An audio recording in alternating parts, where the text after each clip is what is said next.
There's a month to go before the pay equity plans in the public sector and for the largest employers must be completed. That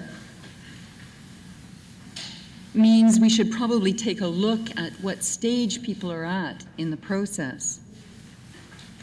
I think it's fair to say that a number of plans have been negotiated and completed. Probably most pay equity is in the process of negotiations. And I think it's fair to say that there's probably some who have yet to begin or to recognize that it in fact even applies to them. For those people who are negotiating pay equity plans, a number of issues appear to have arisen. A number of disputes between unions and employers have been filed with the Pay Equity Commission. To date, we have approximately 350 matters at the Commission. In each case, a review officer was assigned, and review officers have managed to settle most cases. In the cases that they have been unable to settle, they have either ordered the outstanding issues or have referred the issues to the tribunal for a hearing. To date, the tribunal has 33 cases. When we began this process, we had a commitment or a goal of fair, accessible, and efficient hearings. We developed procedures based on consultation with many of you in this room. We committed at that time to an ongoing process of consultation to ensure that our procedures met our goals of fairness, accessibility, and efficiency. We have produced a user guide which is included in your materials, which is an attempt to try and make the rules more accessible to all users, but in particular to lay users. When we were planning this, we tried to identify the issues that might arise in the negotiations of pay equity plans. And in fact, the issues that have arisen in the cases before the tribunal are in fact the issues that are here in today's program. The tribunal has been fortunate in having extremely able counsel appear before it to present and argue the issues. It goes without saying, in a new area of jurisprudence, it assists the decision makers to have high-quality submissions so that a new area of law can be developed in a rational way. Our decisions have been the subject of fairly extensive comment. One of our decisions in the Halderman Norfolk was taken on judicial review. That decision was released on Thursday of last week, and the Divisional Court upheld that decision. We know that it is important that people who are out negotiating pay equity plans have the decisions as soon as possible. We've produced a mailing list that we keep updated, and we have a commitment to produce the pay equity reports on a regular basis. Until we have enough cases to fill a first volume, we undertake to you to mail them in bulk, and the first one will be coming out shortly. The first set of, or the last decisions released will be coming out very shortly to you in a mass mailing. I think it's fair to say that the area of pay equity is right now very challenging. It is similar to any other new statute where the law is evolving rapidly.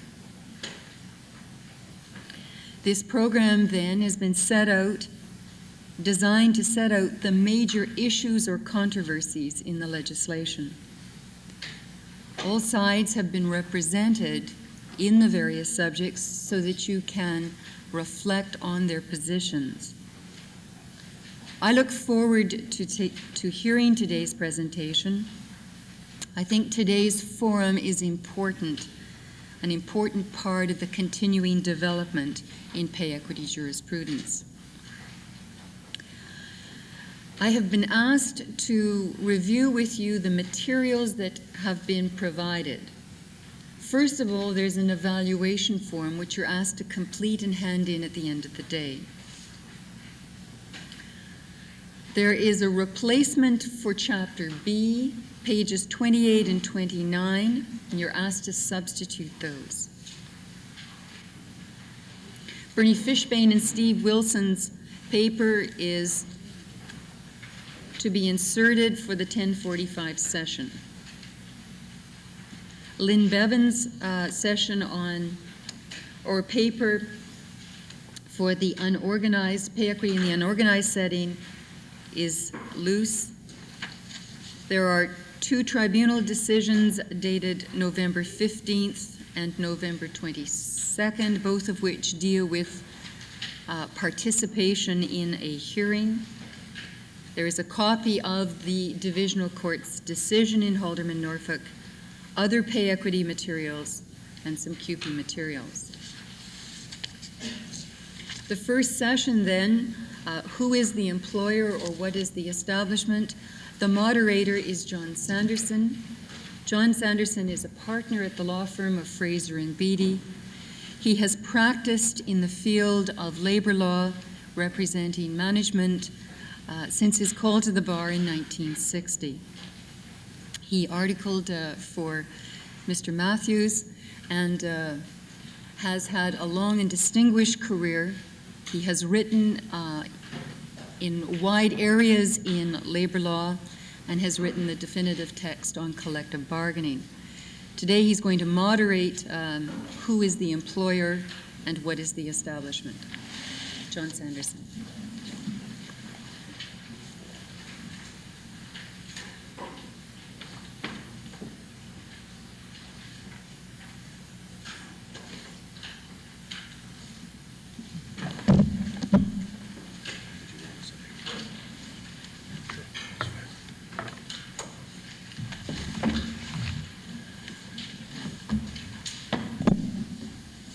Thank you, Beth. Good morning, ladies and gentlemen. Before we begin, let me introduce the members of this panel. To my left, literally and metaphorically, is my good friend Larry Steinberg, who is a partner in the Koski-Minsky law firm here in Toronto and an active practitioner in the labor relations field. A person who, in my view, has a very scholarly bent to his mind, and I think his remarks will be of great assistance to you. On my right is Rod Dale. Rodney is with Lerner and Associates in London, Ontario.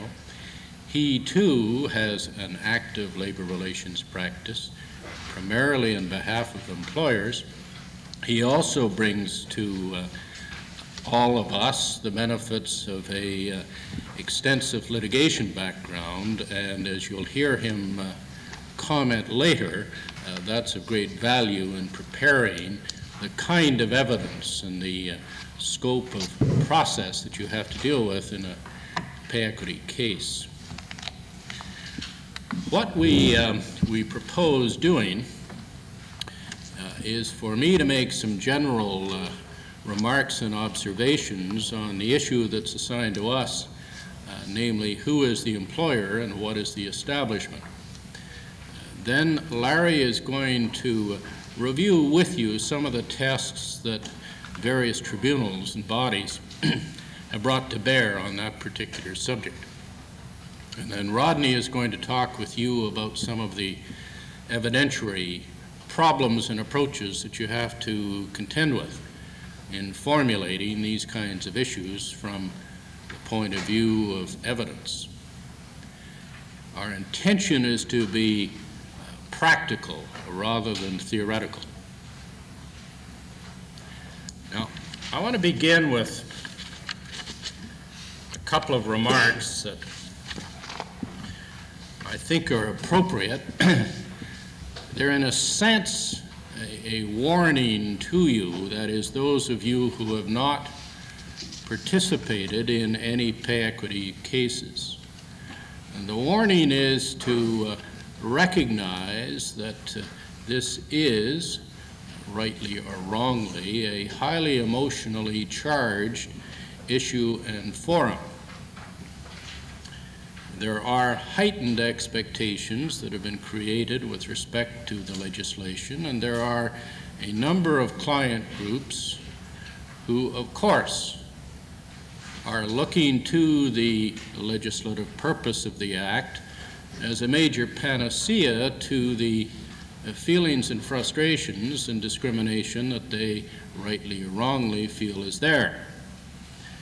At the same time, on the employer side, there are a number of parties and groups who feel that this legislation is intrusive, that it forces them to react to situations that are entirely within their jurisdiction and control, at least as far as they view it. We shouldn't be surprised by that. The legislation is, of course, a form of social engineering. It is directed at discrimination. It involves transfers of money. And there isn't anything more explosive, at least in my experience, as a mixture than wronged feelings combined with a remedy of money.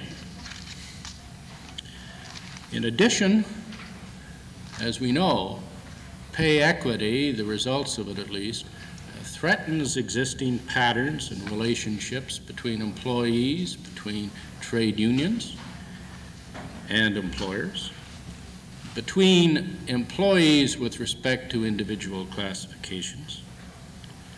And it goes, in a sense, to a sense of job worth, to egos, to the kinds of emotional issues that many people have great difficulty coping with. For example, are lawyers worth 5 times more than their secretaries are paid in terms of their job worth? 2 times? 7 times? Posing issues like that, I think, just highlight the fact that this kind of a problem, once you take it out of the abstract and you put it into the practical issues, it creates tensions, concern, frustrations, and a whole bunch of things. Why am I stressing any of this? Well, it's because, as a lawyer, if you are advising clients, regardless of who they may be, I suggest you're going to have to recognize that your clients, by and large, are going to be emotionally excited by the particular issue. And you're going to have to be careful to maintain your own professional distance from them. Now, there's a parallel. When I first started to practice before the Ontario Labour Relations Board in 1960, the issue then was representation of trade unions. And my former partner, Norman Matthews, and David Lewis, for example, on the other side, did battle on behalf of their constituents in a highly emotional manner. It was great theater.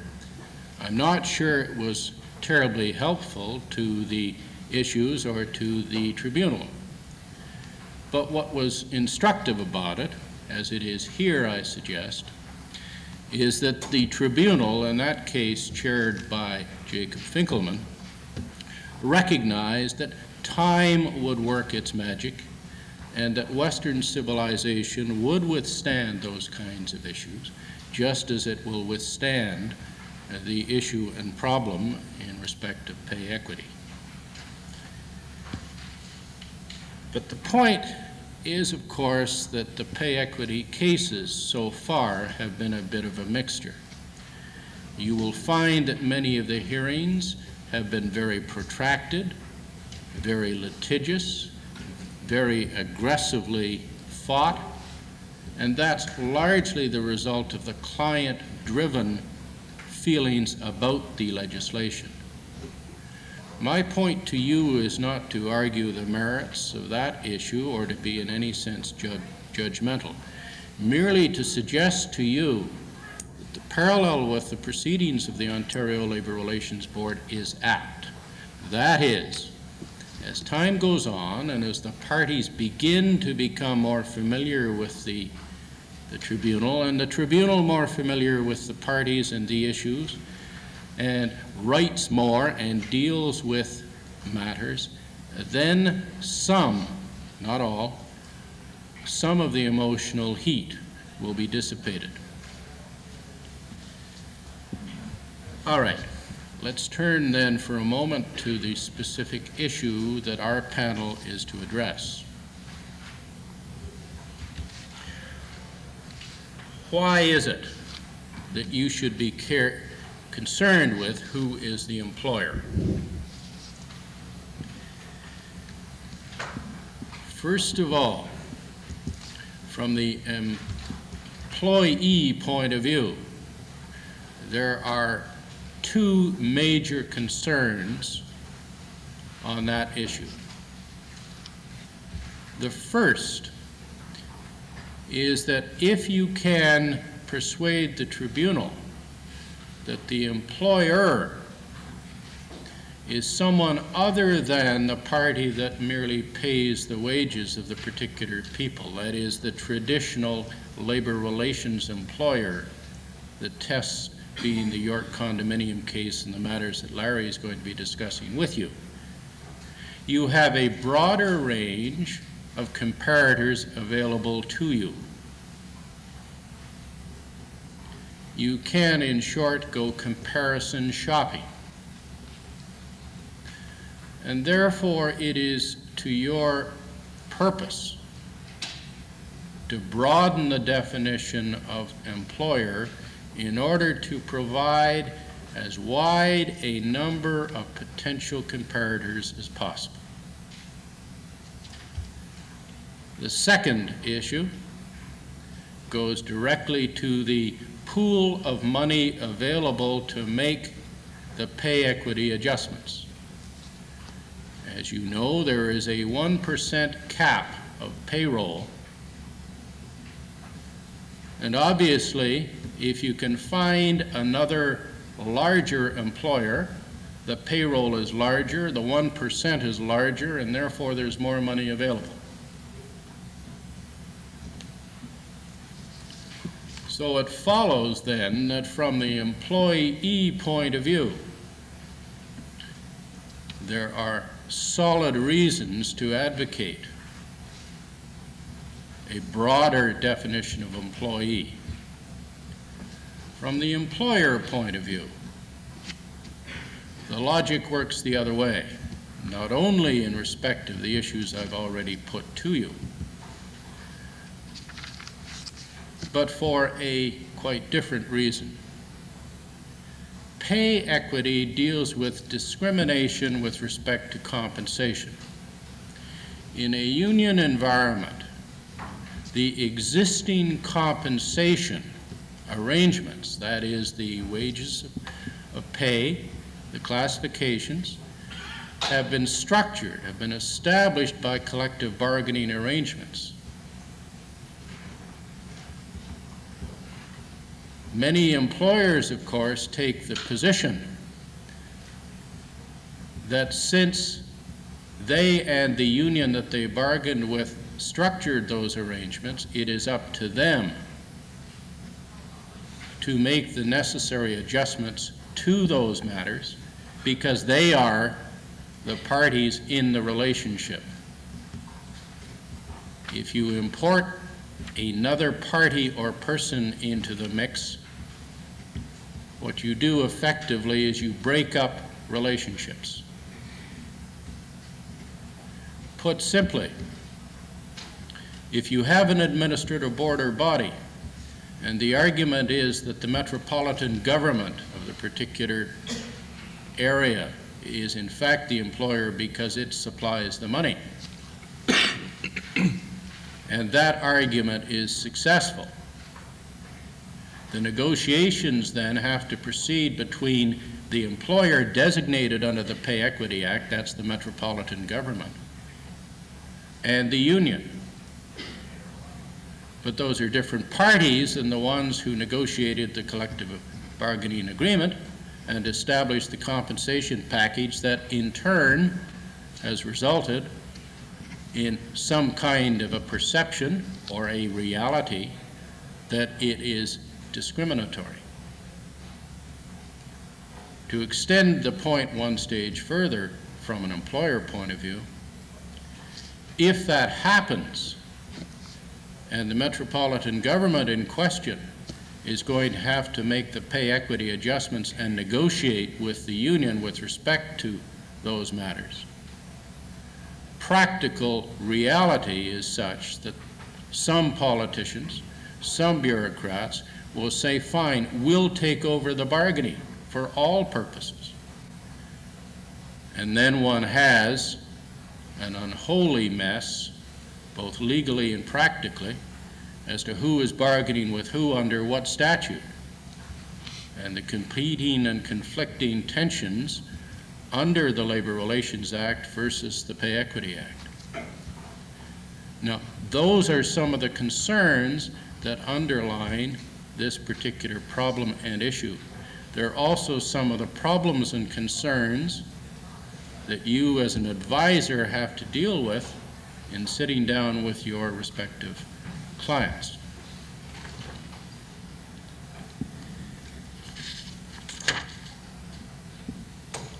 Now, it might be appropriate if I asked Larry to pick up the matter at this point and to deal for a few minutes with the various tests that have been used, first of all, by other tribunals, and then in relation to the tests that the Pay Equity Tribunal is now advancing. Thank you, John. The significance of the definition of employer and establishment under the Act is a very central problem. There is no definition of employer under the Pay Equity Act. That might strike some of you as surprising in view of this central significance, as John has just indicated, of who the employer is. But it has been left to the tribunal to work out the definition of employer, and there is a recent case in Haldeman, Norfolk, that we'll discuss in a moment, where the tribunal has begun to work out that problem. The significance of the employer is, it's sort of come to it through the back door under the statute. Section 6.1 of the statute defines the point at which pay equity is achieved. And pay equity is achieved, so says 6.1 of the statute, when the job rate for the female job class, that is the subject of the comparison, is at least equal to the job rate for a male job class in the same establishment.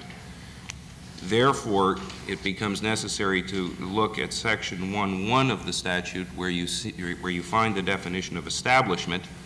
And the definition of establishment is that all of the employees of an employer employed in a geographic division, and the section goes on.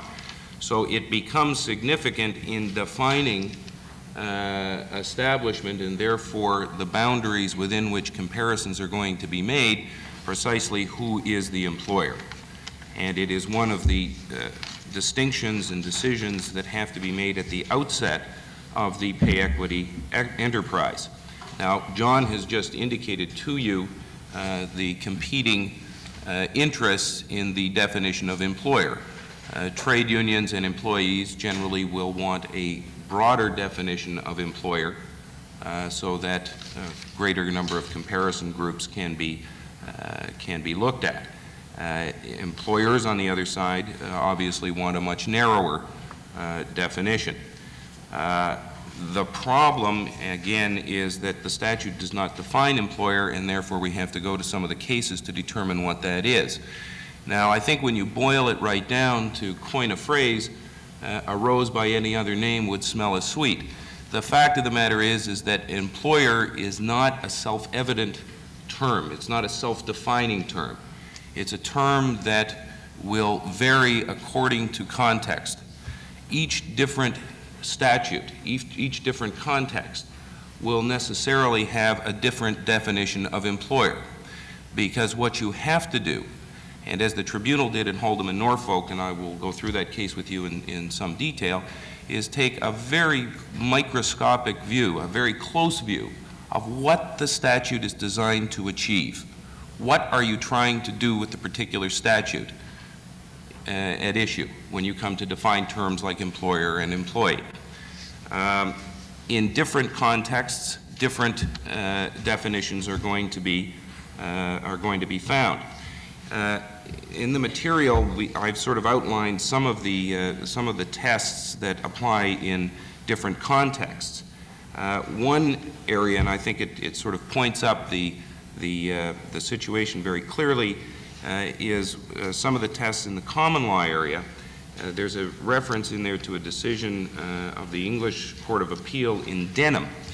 And there, based on the very same facts, the definition of employer was different depending on the context. And let me just briefly tell you what that case was about.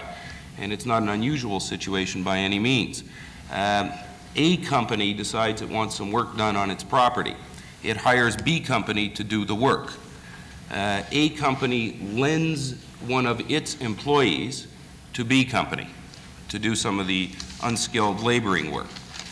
A company continues to pay the workers wages. A company continues to have the power to hire and fire. A company has the power to discipline. A company pays all of the various statutory levies and whatnot. B company has the power, so long as the worker is working for it, to control the worker, to direct the worker, to tell the worker how to do his job. Unfortunately, the worker was killed during the course of performing the work.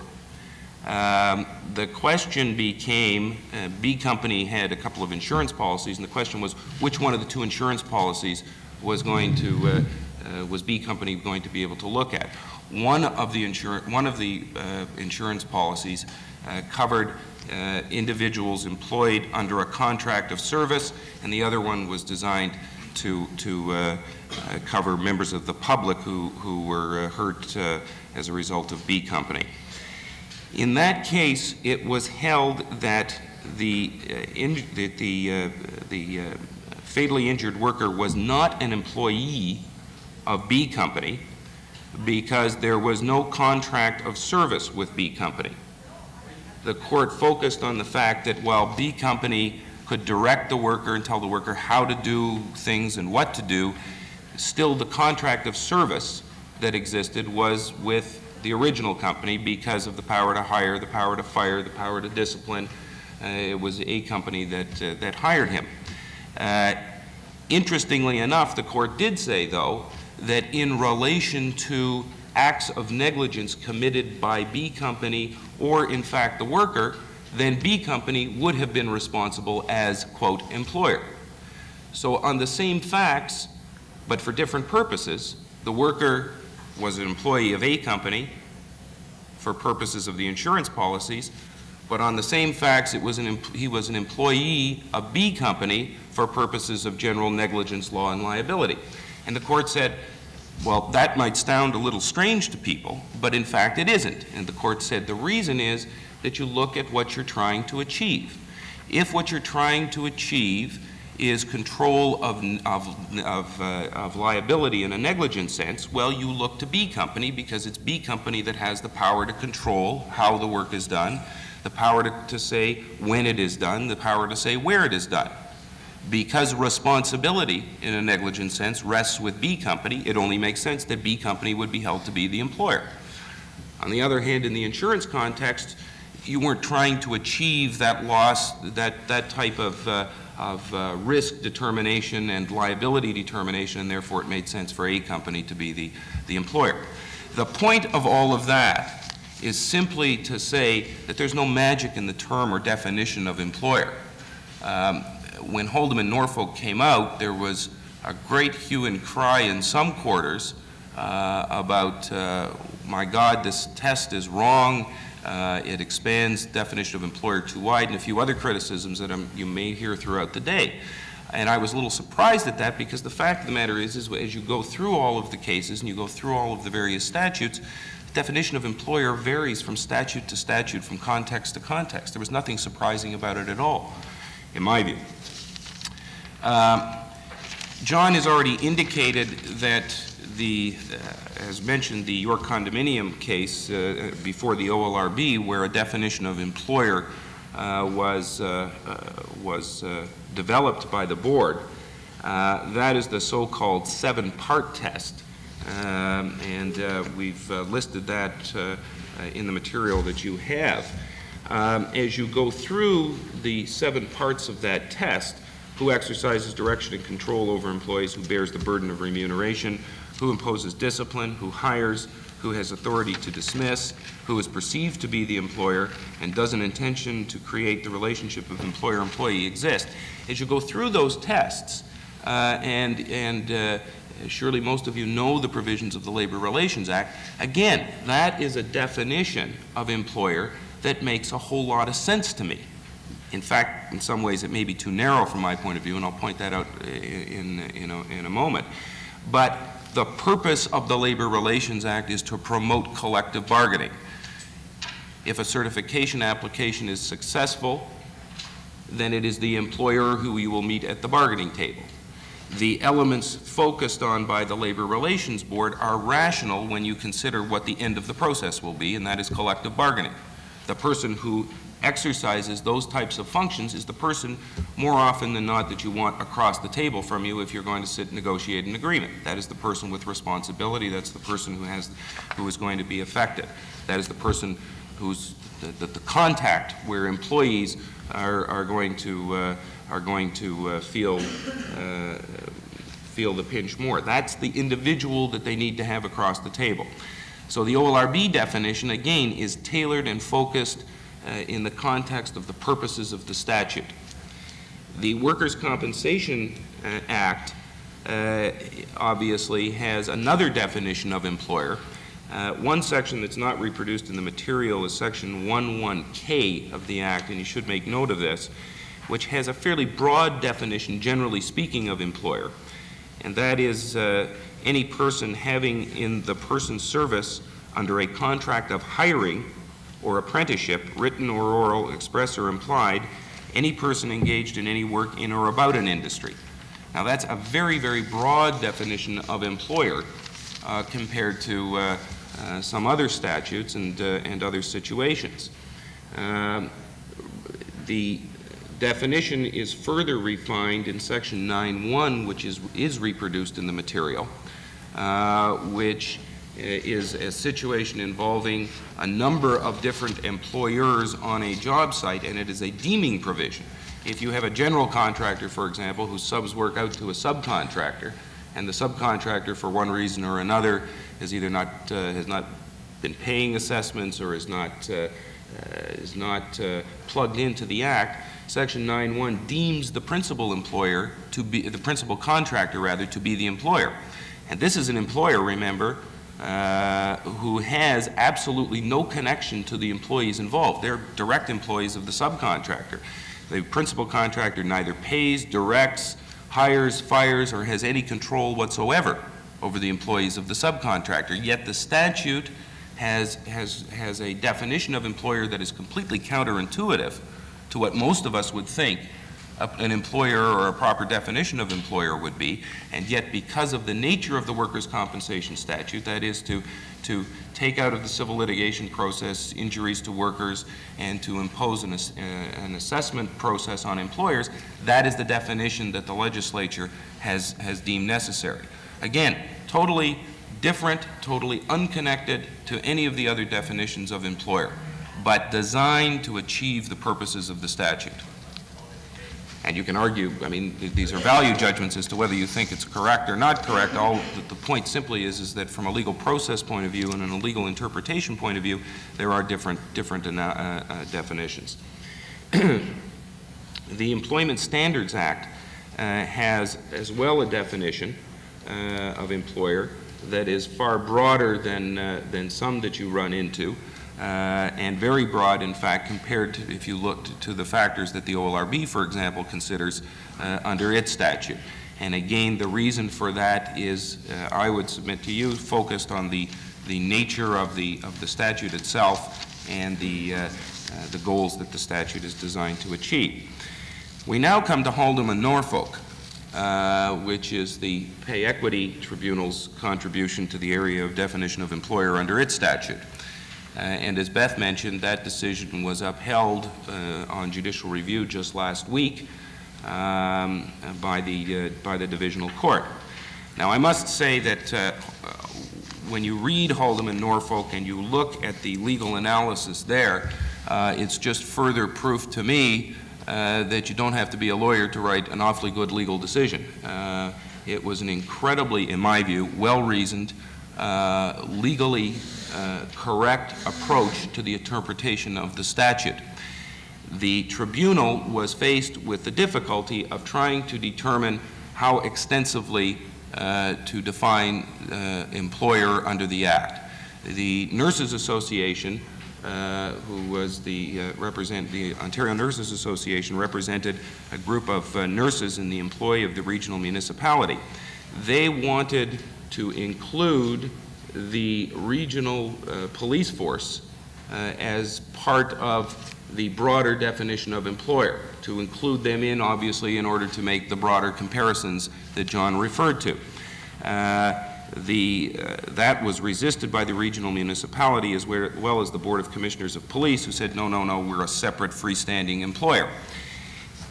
The evidence that was led in that case was extensive as to control matters, as to budgetary matters, who controlled the budgets, as to reporting functions, as to perception of employees, as to who they thought was their employer.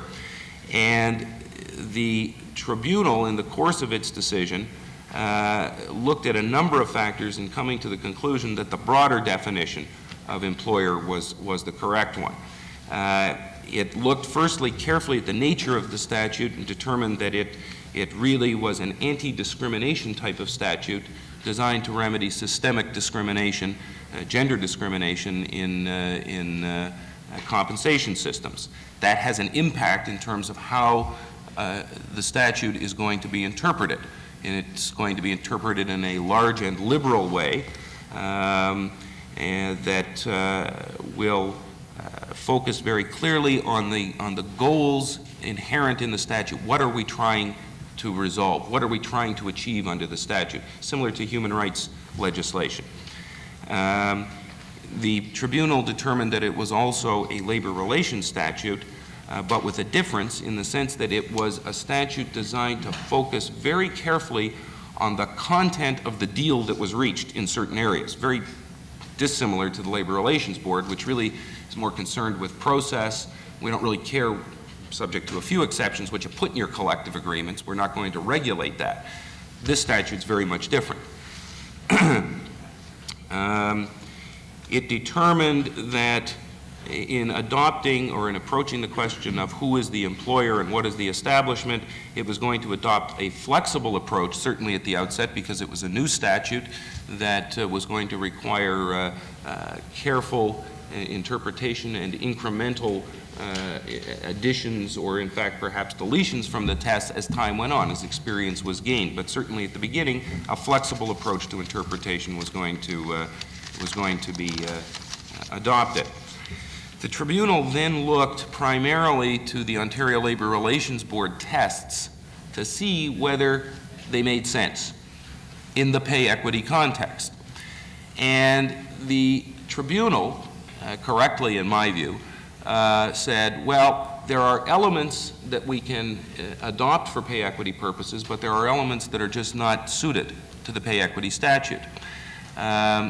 For example, direction and control of employees. Well, said the tribunal, we're not going to look at that on a day, insofar as day-to-day decisions are concerned, because quite frankly, that really has nothing to say or to do with achieving pay equity. And that probably makes some sense. On the other hand, said the tribunal, direction and control regarding decisions on nature of work and assignment of responsibility, sort of broader policy decisions, we can look at direction and control. The tribunal says we're not going to really focus on the question of the right to hire or fire or discipline, because that's really not something that is going to help us achieve the goal of pay equity. And that's probably correct as well. It has nothing to do with remuneration issues, with budgetary issues, with financial issues. On the other hand, the element of burden of remuneration, again, one of the OLRB tests, is something that the tribunal is going to look at. And as a result, the tribunal came up with a fourfold test that is outlined in the materials, focusing on who has overall financial responsibility, who has responsibility for compensation practices, what is the nature of the business, the service, or the enterprise, and then the catch-all, sort of if something doesn't fit into any one of those three categories, what is most consistent with achieving the purpose of pay equity? A very purposive approach to the question of interpretation. And seeing as I'm starting to go over my time and John is kicking me under the table, I won't go through in any detail in terms of the evidence that was led and the decision that was made by the tribunal as to its findings under each one of these heads. I think you should go and read the decision, because the tribunal goes through at great length and ultimately comes down on the side that, look, the financial and budgetary aspects really rest with the regional municipality, not with the Board of Commissioners of Police, although there is input there. And as a result, we're going to adopt the broader definition of employer. As indicated, on November 23rd, that decision was upheld by the divisional court, and the divisional court really that decision focused more on the scope of review of decisions of the tribunal. And the decision is unremarkable from the point of view of the scope of review, because there's a very powerful privative clause in the pay equity statute. The decision of the divisional court is consistent with previous decisions on scope of review where a privative clause exists, and basically says that unless the tribunal commits a jurisdictional error, we're not going to interfere. And because the question of definition of employer is clearly one that the tribunal had to decide under the statute, the court was not going to interfere. There is one throwaway line that I think you should notice, and that is that the divisional court says right near the end of its decision, and I quote, "The responsibility of the regional municipality for funding makes the circumstances of this case abnormal, and there will not be a large number of cases where the Act's," I think there's a typo here, "where the Act tests will produce a different employer." So whether the court is waving a flag at the tribunal and saying, you know, this is the outer limit, I don't know. I guess that that remains to be seen in future cases as they work their way up the system. Thanks. Thank you, Larry. That was a most useful review. Rod, could you give us some help in the formulation and structure of evidence in matters of this sort? Certainly, John. In preparing for the hearing, you first must be mindful of the various tests. Now, with the greatest respect to all who are here, including any members of the tribunal, consider that this legislation and the law that is evolving under it is in its infancy, and it is still evolving. So we're in the formative stages of this legislation. Nothing at this point is cast in stone. The divisional court may or may not be the last word, and regardless if it is the last word, consider that the Haldeman-Norfolk case was decided by 2 members of a 3-member panel. Presently, that was the number 1 case for 1989. The number 2 case for 1989 is on the identical issue, who was the employer. That decision has been argued, or that case has been argued, the decision is pending. There are 3 members of that tribunal. Those 3 members may adopt, modify, or reject the Haldeman-Norfolk tests. We're at the birth of this legislation and the law thereunder. So don't feel that the Haldeman-Norfolk decision is the final word and is the test that you must accept. It may be. Time may prove that it is the test that will be adopted and accepted. But we don't know that at this point. No one does. And because of that, because of their number of outstanding decisions presently, don't be lulled into ignoring the traditional tests as to who the employer is. This is relevant because unless you consider what the issues are, you will not be able to adequately represent your client in the hearing. So the first issue is, what are the tests that the tribunal will apply? Now, Larry has gone through the tests, the traditional and the present ones. I direct your attention sometime to the dissenting award in the Haldeman-Norfolk case of Sharon Lang. I'd like to read part of it. The structure of the Act is precise in its targets and remedies. The tribunal's role is to ensure the achievement of pay equity within the limitations of the statute.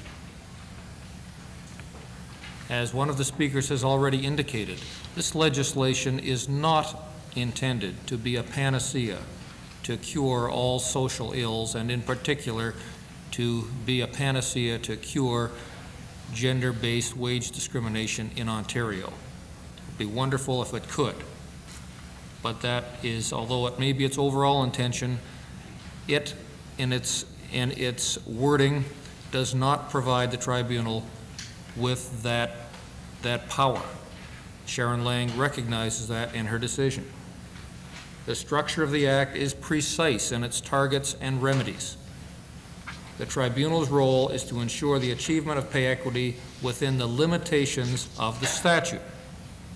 Now, how do we achieve pay equity within the limitations of the statute in a precise and targeted manner? Well, the Act indicates that you must identify comparisons between female and male job classes in an employer's establishment. Establishments defined, employers not. If you look at the working papers, the draft discussion papers, there was about 4 different criteria that were going to be used to define establishment. One of them was a functional test, one was a corporate control test, one was a geographical test, and there was another one as well. They were all fraught with some problems. In its wisdom, the legislature decided to abandon those other tests and simply make it as easy as they could. The geographic test for the establishment. It didn't really direct their attention to the employer. Presumably, they thought that that was relatively simple. It was, they thought, the establishment which would cause the problems. In any event, we see how the law has evolved and developed with Haldeman-Norfolk. There is the 4-fold test. Again, the tribunal who decided that test indicated that these 4-fold tests are not exhaustive, and they have in fact invited following tribunals to add to these tests. You must also be mindful of the traditional tests that John has talked about in the common law, as well as the 7-fold test in New York condominium. The problems that you're going to encounter as practitioners in casting the net as widely as has been done in the Haldeman-Norfolk is the impact that it's going to have on complex corporate enterprises in the private sector. You may think you are acting for one company that has 10,000 employees, and you may think that the intent of this act is to say, well, we're have to use a comparison for those employees in this county or in this region, because that's what the Act says. We know who the employer is. But do you really? Do you really know who the employer is under this test? Is it as it appears to be, that it's the person who has the power to fire and hire and to issue the paychecks and to discipline, the person who traditionally you've had to collective bargaining with?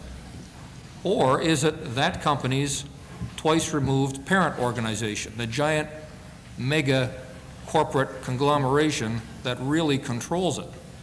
And if you analyze the 4 tests in Haldeman and Norfolk, it may well be. These 4-fold tests may give you, representing employees, the power to reach through that corporate veil, as rigid as it may have been under the common law, and reach 2 corporations removed to get to the mother lode.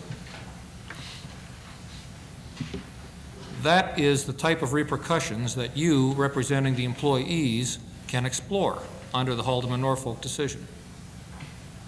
Under the the public sector, one of the few places where employer is referred to in a definitive sense, there's a schedule to the Act which defines public sector employers. Now, the dissenting opinion in the Haldeman Norfolk case felt that that was pretty compelling to say who the employer was. But the majority held that it wasn't. Just because it says these are private or public sector employers doesn't mean employers. It's not going to bind us per se. We can expand the definition of employer. And there was a dissent on the issue of that schedule and the significance of the reference to employer in that schedule. So because of the expanded definition through the Haldeman Norfolk, it's going to create a number of very complex issues. All of those are relevant in deciding what evidence to call. But the battle lines are going to be drawn primarily by the lawyers representing the employees, because they have the power to name putative parties to these proceedings and have a hearing to determine, as is done in Haldeman Norfolk and has been done in the County of Middlesex case that's still pending, who the employer really is. So at the present time, it's the Wild West out there. We don't know who the employer is. None of us do. We've got some tests to go on, traditional tests. We've got a majority decision from the first hearing. And with those tests in mind, let's consider the criteria. First thing I'd like to do is direct your attention to the criteria enunciated in the 4 tests, which is at paragraph 51 of the Haldeman Norfolk case. I'm just going to summarize those. The first test is who has the overall financial responsibility. Now, it lists the criteria that the tribunal is interested in, that it found relevant from the evidence, and that will assist you in deciding what evidence to call. Who has overall financial responsibility? The indicia of this test are to include who has responsibility for the budget, who bears the financial burden of compensation practices, the burden of wage adjustments under the Act, who is responsible for the financial administration of the budget. What is the shareholder investment or ownership? Now consider that in the private corporate sector. What is the shareholder investment or ownership? Maybe you might want to go further. Who places people on the board of directors? The board of directors is the controlling mind. Who has the say as to who is appointed to that board of directors? Who do those directors report to? Who's the chairman of that board? What perks do they receive, do the directors receive, and from whom? Who bears the responsibility of picking up the deficit or benefiting from the surplus? And again, is there a flow through to the parent company? If there's a large ownership of shares, there certainly will be. So this can be reaching beyond the apparent and reaching into the, well, it's going to be a long arm stretching down Bay Street and rattling a lot of files. Who has responsibility for compensation practices?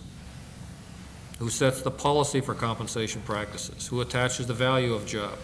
What is the nature of the business, the service, or the enterprise? And then the catch-all, what is the most consistent with achieving the purpose of Pay Equity Act?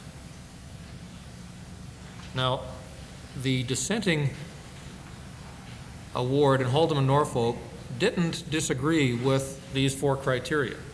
But what she said was, I disagree that it's most consistent with achieving the purpose of the Pay Equity Act because I disagree with your interpretation of how we are to achieve that purpose.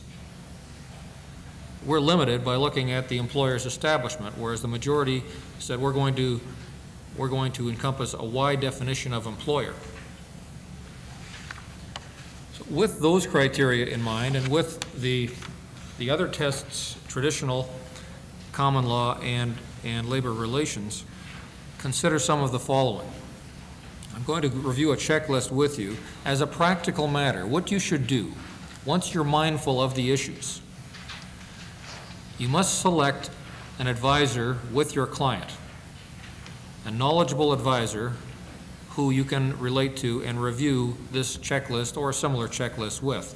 You're going to have to firstly educate that person as to what the tests may be, and then go through the following checklist. You may think of others. What is the nature of the employer's business? The duties of the employer, composition of the employer, budget process, statutory sources of funding. Now that's particularly interesting because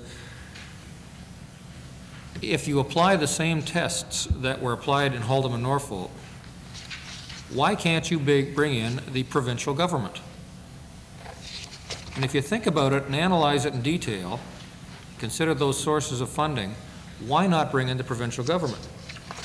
That's exactly what we did in the County of Middlesex case, because they paid 75% of the funding.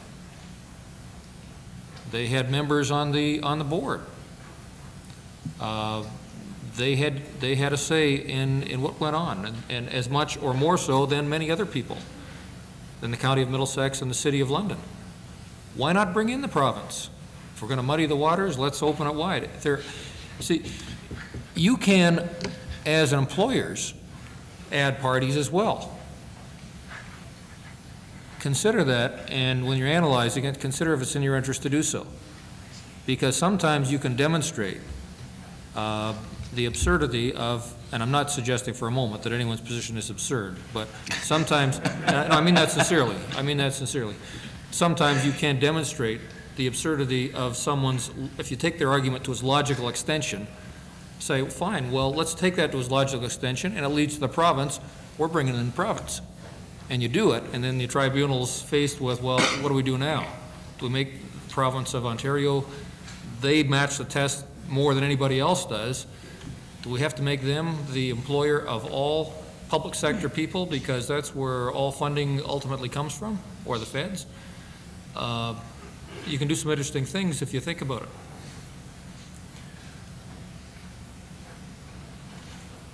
The financial burden of compensation practices, ownership of assets, responsibility for deficit. There's a checklist of evidence, and I'm sorry I haven't seen the material because it's still wrapped in plastic, but it should be provided in your material.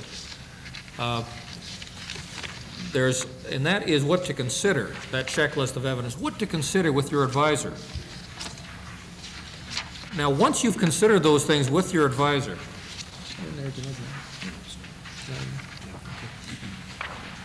that checklist apparently is not in there.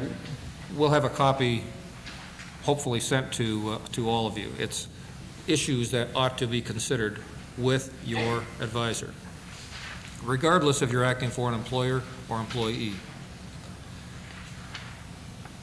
Once you've done that, then you consider, as you do in any case, be it an administrative case or a labor board case, arbitration, or civil litigation, what evidence am I going to call and how am I going to do it? And to do that, consider 4 ways of putting evidence before the board. Number 1 is through your evidence viva voce examination in chief. Consider who the best witnesses are going to be to accomplish that purpose. Number 2 is the documentary evidence that you're going to furnish. You're going to have to marshal your documents. Number three, and this is the offensive, the aggressive approach, what documents do they have that's going to help prove my case? And Mary Cornish's office deserves a very strong pat on the back for strongly utilizing that approach. And it's innovative, it's permitted under the legislation, and it can be ordered at a pre-hearing conference. Get their evidence. Mary represented the union through her office, and they did a tremendous job in going, in our case, going to the county, going to the city, and having a look, going to the Board of Health, opening the files and looking at the documents, and they found some gold. They really did. That would otherwise not have been available to them. So get your fingers in those files. Go have a look. You might find something that helps you. You might not, but it's worth the look. So that's the other person's documents, and not just what they're going to give you. Go through it yourself. Take the time. And the last is, what evidence are they likely going to call through their witnesses, and what evidence can I get from cross-examination that's going to help support my case? Now, in view of the few other comments I had, but in view of the time, I think I'll simply turn it back to John. We have a few minutes left. Can I invite any questions to the panel members from any of you? Yes, sir. Are there territorial limits on where the chase for the right employer can go? I mean, can you go to the United States if the controlling shareholder is in Chicago? No, you're limited to the county, basically, or region. That's the establishment. But it can be any employer within that region. Not the problem. That's right. It's the establishment, which is defined geographically. Yes. The act of identity for mergers or divestitures, while you're in the process of setting up a plan, change the composition of the swimming pool. I would have thought that you can follow that through in the particular case. The fact that there is a merger taking place would just be one more piece of evidence to bring forward. And I must say, I agree totally with Rod in terms of the aggressive approach, that is to demand and seek as much travel time through the files as he has put, and that would include, of course, those kinds of matters. I think it should be underlined that while the Haldeman-Norfolk case deals with the public sector, the implications of that in terms of the private sector are extremely far-reaching. And I think there's been very little consideration given to that matter. Yes, sir. I was just wondering what the attack impact Mr. Dale's suggestion, I believe is primarily correct, employers was not worried too much about the definition of employer at all in Norfolk, because in the first case, you still keep in mind all the additional tests, insurance police might expand at the time. I'm wondering what you suggested to employers who are now facing this January 1st deadline, may not have completed their negotiations, perhaps may not have started, but waiting to see what happened with all of them. I'm wondering what you suggest those employers can do, litigate every case, or consider, say, a police force without prejudice basis, or what do you suggest? Okay, firstly, I'm not suggesting for a moment that anybody ignore the Haldeman-Norfolk case. I'm suggesting that it be certainly considered and probably considered primarily. But what I'm suggesting is you don't ignore the other tests because of Haldeman-Norfolk. Consider them all. I would probably place the most weight on Haldeman-Norfolk. It was a decision, regardless of whether you agree with it or disagree with it, it's a decision that has been upheld by the divisional court, and it's a decision that the people who made that decision made with in the spirit and intent of the act to achieve an altruistic purpose. Now, if there's any question in your mind whether or not you think your client is an employer or is not an employer, have a hearing and put it to a hearing. I certainly don't want to put words in Rod's mouth, but I think he was also addressing the fact that the Haldeman case, significant as it obviously is, commented that this was the first case on this important issue, and that the tribunal recognized that it was dealing with the facts and circumstances of that case, and that further cases may require change in thrust, direction, qualification, and so on. And there have been several cases that have already been argued in which the Haldeman case has been sought to be distinguished or expanded or limited because of the particular analysis of the particular facts and circumstances. And I think his point, and it's a good one, is that as these cases become reported, we will all get some guidance as to whether or not Haldeman Norfolk is, and I don't think it should be, the last definitive abstract ruling on the entire issue. I would assume that the tribunal meant exactly what it said, namely, Haldeman is a beginning of a process in dealing with a very critical issue. Larry, have you got any views on that? I would agree with you, John. I don't know that Haldeman Norfolk is going to be chiseled in stone forever and ever. It's clearly the first musings of the tribunal on the difficult issue, and I'm sure it will get refined over the years, but it clearly is the law as far as the tribunal is concerned, and you have to apply it. Insofar as some of Rod's comments were concerned, it always strikes me that when you disagree with the decision, how everybody always focuses on the dissent, because the dissent is then going to lead you back out of what you consider to be the wilderness. I mean, I do the same thing, so I'm not being critical, but that struck me.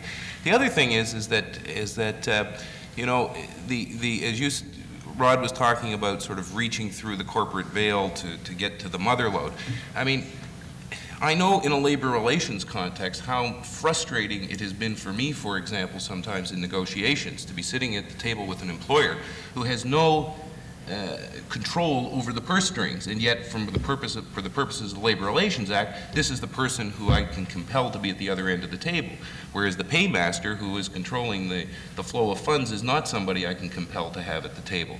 So if anything, I would urge that the Labor Relations Board adopt the broader view of the employer rather than have the tribunal go to the narrower view. I mean, I think it's clear that there's a bit of, and I think it's good because I think it represents probably the divergence of views in the community, but it's clear that at least on this panel it strikes me that we have pros and cons insofar as Haldeman Norfolk is concerned, and I'm obviously on the pro side of it.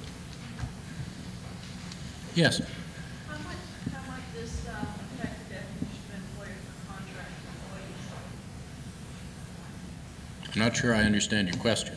Definition of employers, who is your employer if you're a contract employee? Well, presumably, you would, under Haldeman Norfolk, you'd have to go back beyond that and see who is providing the funds and what is the source of the monies that are made available. Yes, sir. Just wanted to kind of comment on how they feel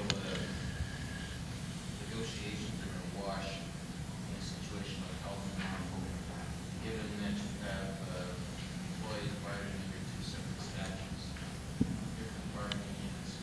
How is this action going to work for you? Well, let me try and assist you to this extent.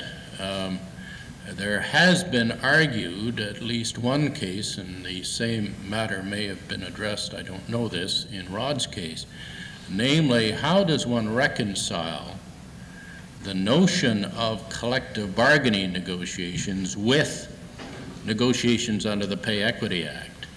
How can you have negotiations treated differently for two different purposes when the way in which pay equity is to be achieved is through negotiations? Having spent as many years as I have at the collective bargaining table, and I have the scars and the hairline to prove it, I can tell you that it's tough enough to negotiate, especially in the public sector, with respect to collective bargaining issues, never mind importing some other party to also try and deal with pay equity, bearing in mind that the way in which pay equity is achieved is through compensation, which brings you full circle back to the collective bargaining arrangements. And I think, again, to be fair about this, we're all looking for help and guidance from the tribunal as to how those kinds of issues are going to be dealt with and reconciled. And I can see sitting at impasse under one statute, doing the bargain under another, perhaps under strike under a third, assuming that you could have free bargaining and it's all joined together. And the situation was tailor-made for my perspective, labor relations disaster. Well, that's obviously one of the arguments that can be and already has been advanced in terms of some of these issues. Yes? I recognize it might be a limited problem, but for the sake of expanding the analysis, I wonder about a business organization in which the employer may also be an employee of a major law firm. Do the partners become part of the class for merit?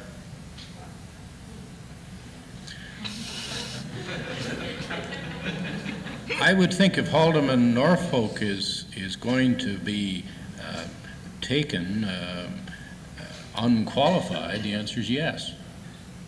That's one of the kinds of issues that are all going to be grappling with. My observation about what's the worth of the lawyer's secretary in relation to pay equity now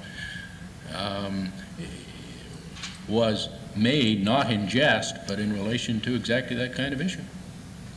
Rod, do you have any comments on that? It's equity for work of equal value, and in any partnership, there are inequities. I shouldn't say inequities. There are probably, well, there may be inequities, but there. All right. My present condition, I mean, putting it aside. There are formulas usually within any partnership for the distribution of the partnership pie, and I think because of that and because of other objective criteria such as number of hours billed, one that's near and dear to my heart, number of dollars billed, those are pretty compelling arguments when considering work of equal value. So I don't think it's going to be as critical in a partnership per se, but certainly if you're looking at a 250-person law firm and 200 of those people are not partners and there's some inequity that can't be explained in pay, then there's a good argument there, and those people should receive the same pay. But then again, there are arguments, is this a female or male-dominated job class? And I don't think you could probably find that a law firm would be a female. You're dealing with a homogeneous class, lawyers. You get into who you're going to compare it with. Some firms are more homogeneous than others, I guess. Sir, you had a question. In the private sector, if in the same geographic region, two work area, I can't call them establishment, two plants with separate bargaining units, separate unions representing, if it can be shown that they're the same employer, they're private companies, the same individual control them, would you have to negotiate one pay equity plan with both unions for both plants, or would there be two pay equity plans, one for each plant for each union? And with one union go outside the job classes within that plan and argue to compare them to the job classes within the other plan. Larry, you want to answer that? No. If I understood it correctly, I think you'd have to have, you've had two separate bargaining units, you've got to have two separate plans. Now, the question as to whether you can compare from one to the other is going to depend, as I understand it, on whether there are comparators, to use a word of the 90s now, I guess, comparators within the one particular plant. If there isn't, then you can spring over to the other. As a supplementary, then, if you have one unionized and one non-unionized plant, does the unionized plant, a pay equity plant, is a unionized plant separately, and can the non-unionized separately? Do they ever mix the unionized and non-unionized plant? Same geographic region, same. Yes. I think so. Let me wind up, because we're running a little overtime, with a couple of observations that I hope you'll find helpful. First of all, recognize the point we've all tried to make in various ways, that this is brand new legislation. Secondly, recognize that, of course, skilled, inventive, creative counsel will fill a vacuum. At the moment, there is a vacuum on this particular issue, subject to the Haldeman Norfolk case. As time goes on, the vacuum will be compressed, because we're going to have, hopefully, increasing guidance and direction from the tribunal as to what are the limits, as Larry has, I think, quite fairly pointed out, on the concept of employer. Recognizing, of course, that the task and function and role of the tribunal is to attempt to find ways to make pay equity work and function within the structure and confines and limits of the statute itself. And it follows then that at this point in time, creative counsel can come up with the kinds of issues and questions, and you should be as imaginative as you can in advancing the interests of your client.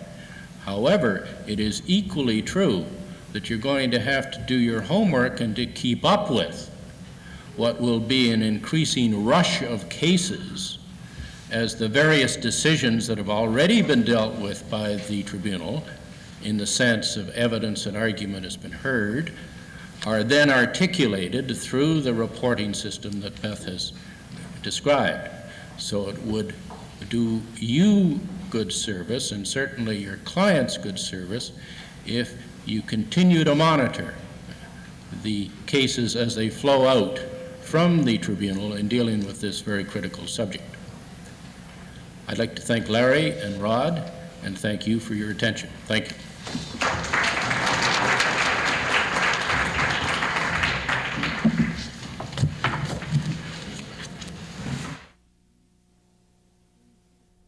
By the Act and a few other issues. Bernie Fishbein and Steve Wilson are going to raise the questions and give their best shot at the answers. Bernie Fishbein is a partner in the law firm of Koski and Minsky. He represents trade unions in labor relations matters at the Labor Board and in arbitrations. He's a graduate of the University of Toronto Law School and a graduate of Harvard Law School as well. Steve Wilson is a partner in the law firm of Matthews, Dinsdale, and Clark. Steve and I articled at the same place, and he introduced himself to me at that time saying that, hello, I'm Jeffrey Wilson's older brother. We've all pointed out that we're getting older and grayer. Steve is a graduate of the University of Toronto Law School, and since joining Matthews, Dinsdale, and Clark as a second or third career, he has represented employers in a wide range of matters. He worked in the anti-inflation area and has now begun actively working in pay equity issues.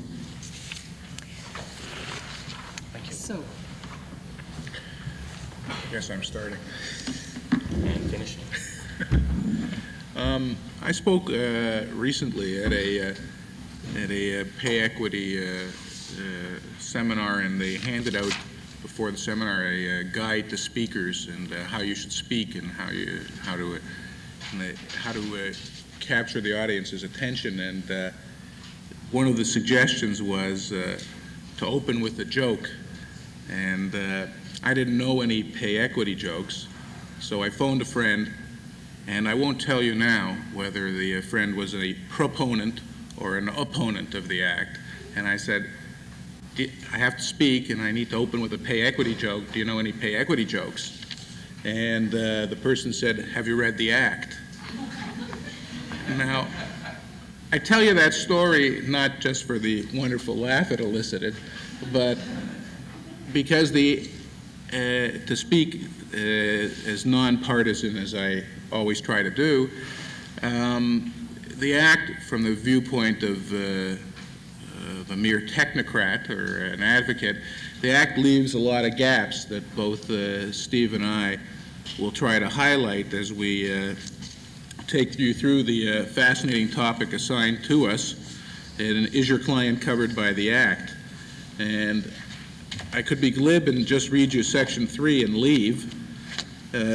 Section 3 says that the Act applies to all employers in the private sector in Ontario who employ 10 or more employees, all employers in the public sector, the employees of employers to whom the Act applies, and to their bargaining agents, if any. So if your client is an employer, your client is a bargaining agent, or your client is an employee to whom either of the first two relate, you're covered. And what we propose to do is to go through each of these individually and sort of talk about some definitional questions and just briefly the rights and obligations of each of the clients. And I'm sure we'll raise a myriad of profound and illuminating questions that you can address to all of the speakers who follow us later in the day. I guess to start with is to start with employers. And there's some loose materials that offer a brief summary of employers, and they're loose because it reflects how promptly we got them in. And I guess we can start with saying that the first thing is that it applies to all employers in the private sector who employ 10 or more employees. So 10 or more employees, you're caught. And the definition of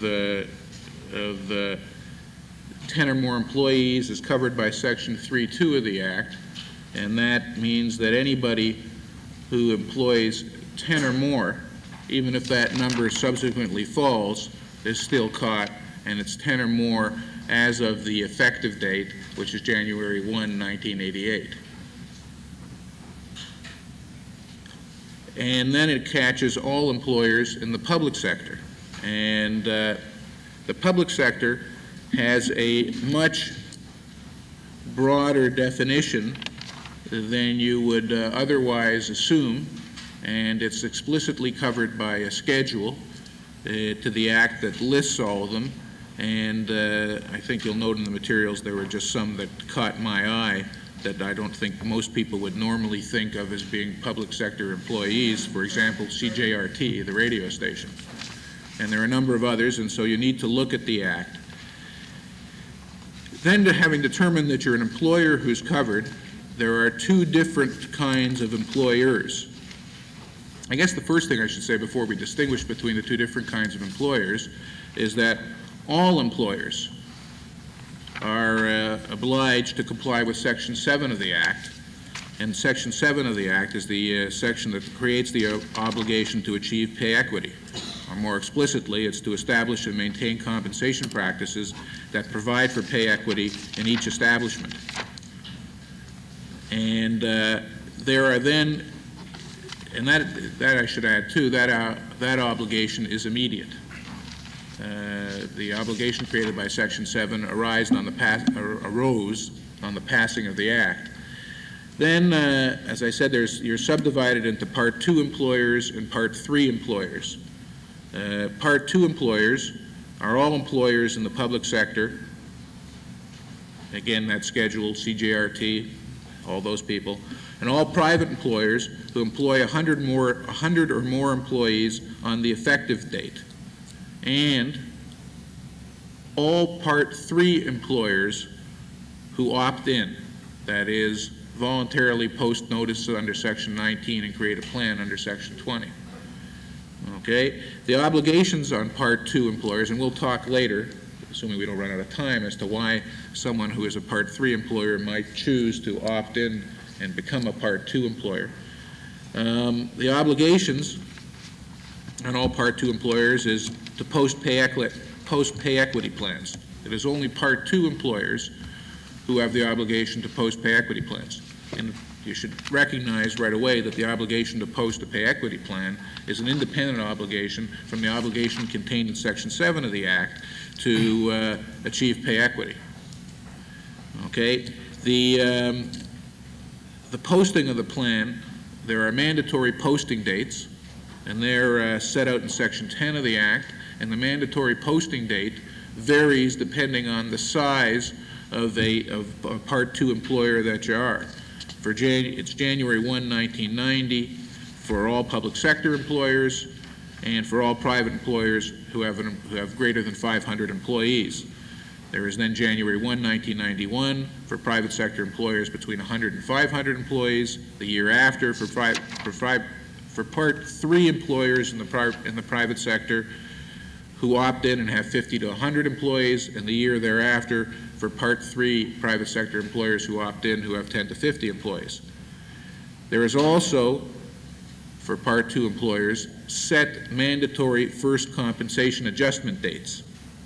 And they're all listed. They're virtually the same except they stagger a little longer down the line. And again, they vary depending where, in terms of size, you fall, the employer falls as a Part 2 employer. The other important thing about Part 2 employers is the question of timing. For public sector, there is an ultimate deadline by which pay equity must be achieved. That's January 1, 1995. That's set forth in Section 13.7 of the Act. And for those private sector employers who are Part 2 employers, there is no deadline upon which pay equity must be achieved, but there is a cap on the amount of compensation that must be devoted to pay equity adjustments, and that is essentially the lesser of 1% of payroll in the preceding 12 months, or the amount necessary to achieve pay equity. And that's set forth in Section 13 of the Act. Okay, Part 3 employers, they are private sector employees who employ 10 to 100 employees on the effective date. That's January 1, 1988. And the obligations on Part 3 employers is they do not have to post pay equity plans. They can opt in under Section 19 and establish a plan and post it, and then all of the Part 2 obligations apply. And they are entitled, Part 3 employers are entitled to a transition period. Under Section 21 of the Act, they can continue compensation practices in existence before January 1, 1988. That doesn't apply to Part 3 employers, and specifically, they can continue to grant percentage increases. There is a question as to whether percentage increases conflict with the obligation created by Section 7 of the Act, and specifically in Section 21, Part 3 employers are allowed to give percentage increases, which will, and it's deemed not to conflict with Section 7, which leaves a strong suggestion as to whether Part 2 employers can or cannot. Okay, that transition period lasts until January 1, 1993 for 50 to 100 Part 3 employers for 50 to 100 employees, and January 1, 1994 for Part 3 employers with 10 to 50 employers. And then, when the period elapses, there must be immediate compliance with pay equity. In other words, Section 7, Section 7 is in effect in full force to those employers, and they had better be in the pay equity nirvana stage. They have to have achieved it. The only question that I'm going to address before turning it over to Steve with respect to employers is in terms of new employers, that is, employers who open up after January 1, 1988, the effective date for characterizing somebody is January 1, 1988. So if you're not in existence, Part 2 and Part 3 do not apply to you. So that means you don't have to post a pay equity plan, even if you open up big enough to be in Part 3.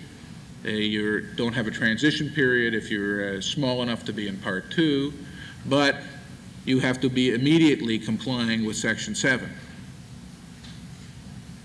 I think I've said enough. You can talk for a while.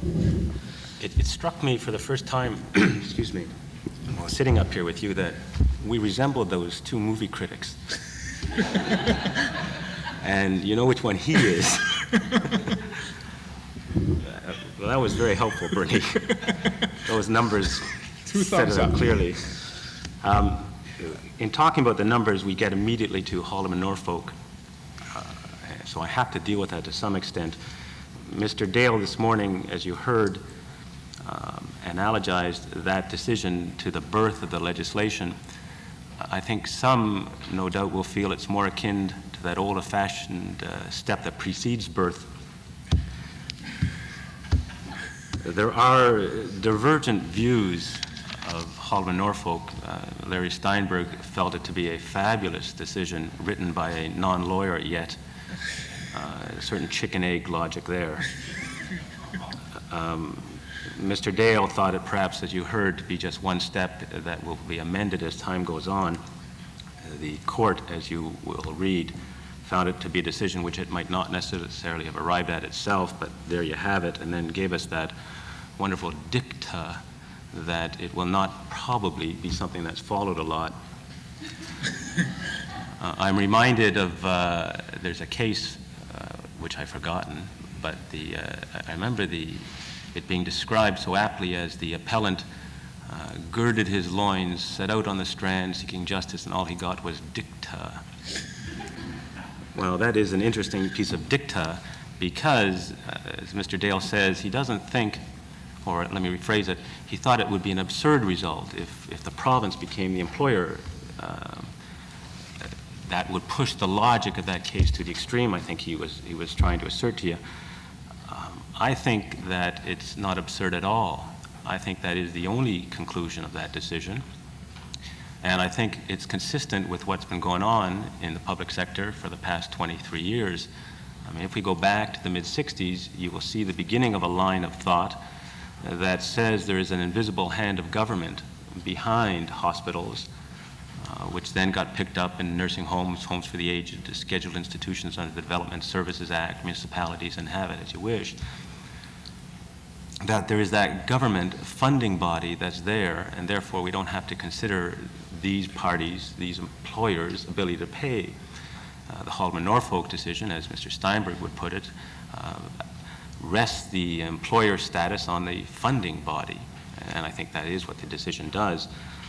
I can tell you that I'm now in negotiation with pay equity with one employer where the union is doing exactly this and is saying that the employer is the province. And I don't know why all of the unions are not in the public sector doing that, and frankly, I don't know why all the employers are not agreeing that that's the approach to do. I think probably the employers are a little concerned that there will be a bleeding from this legislation to legislation under the Hospital Labor Dispute Arbitration Act or Interest Arbitration, and so they're reluctant to give up or to let it appear that they're not the employer. But a finding that the employer is the province would mean that the employers, as we know them in other legislation, can quite accurately say, it's not my job. Don't bother me with this. And more importantly, they can say, it's not my 1%. It's the province's. So if we have a $13, $14 billion budget for health in this province and labor costs are 80%, we're looking at least $100 million for that 1% per year. I can think of no body better than the province to pay that 1%. In that way, we can have a better allocation of resources. Perhaps we won't have to close hospital beds. We can just pave less roads. So I think, quite frankly, That is what Holloman Norfolk says, and I would assume that if the tribunal is to follow itself consistently, that will be the result.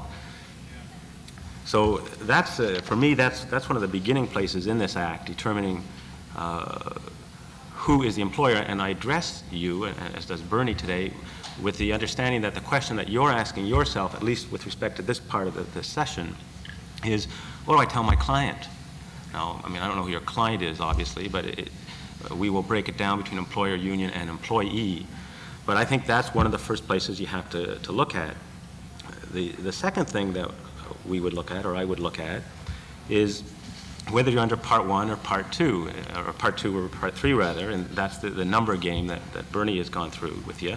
One of the important parts of that is that Section 11, subsection 2 of this Act says that this part does not apply to an employer who does not have employees on the effective date.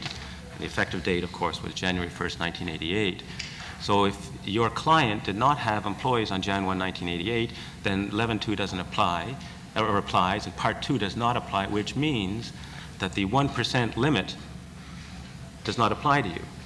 So to have that 1% limit, it would appear that you had to have employees on Jan 1, 1988, and that takes us to a fascinating part of this Act, is the issue of mergers and acquisitions and successive employers and related employers. Now, you heard everyone this morning say there's no definition of employer in this Act, so you can imagine, or you can guess that there's no definition of a successive employer or a related employer, or some of the factors that the members of the labor bar in any event deal with at the labor board. So there's no assistance if your client's the XYZ company and they've just recently purchased all of the shares of the ABC company, or they just purchased all or a major part of the assets of the ABC company. There's just no guidance as to what's the consequence, and there is a terrific consequence, because if you have no employees on Jan 1, 1988, that is, if you are now having merged a new organization, a new employer, then you don't get the 1% limit. That's quite profound. I mean, if a client is considering purchasing another organization, typically it would look at, you know, things like what the pension and what the salaries and how competitive are they, and is there a union, and will they be down at the back of the bargaining table soon, and what's likely to happen to the wages. Now they have to assess what's going to happen to us under pay equity. And remember, pay equity is to get rid of gender discrimination as defined by that Act, not what we might think of it in another framework. Obviously, if there is a new firm, then everything that you've done, if there's a new employer with respect to pay equity to date, is useless. You know, your job classes will change, your numbers will change, you're starting from square zero. A related issue is historical incumbency. Remember, the Act allows you to look at, you know, who's been in that job class historically. Well, for whom? For the previous employer, the new employer? I don't know the answer to that. Another issue which arises here, arises in other places as well, is the issue of two-tier systems. You may know that you've got a company and it's in deep trouble, and the company negotiates with the union that all employees who are hired after a given date will get paid less money for doing exactly the same work as people who are already there.